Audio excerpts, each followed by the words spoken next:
I am Claire Anderson from HydroGien, an Australian-based company. Remote mining still runs on diesel.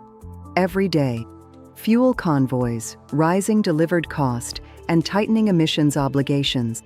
Hydrogen was meant to change that, but storing it and moving it has stayed expensive and complicated.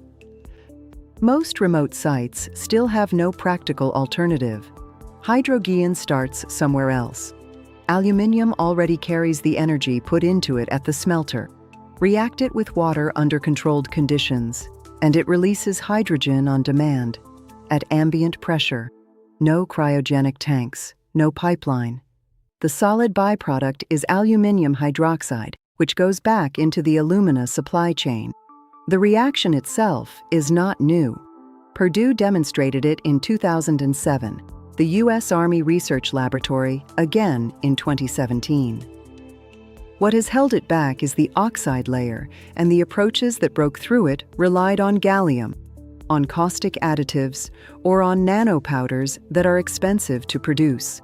HydroGien's work is on doing it without them. That work is under structured validation now. We're seeking a small number of non-binding letters of intent from operators with genuine remote diesel exposure. If that's you, we'd welcome a short technical conversation. For information, email hello@hydrogien.com.au.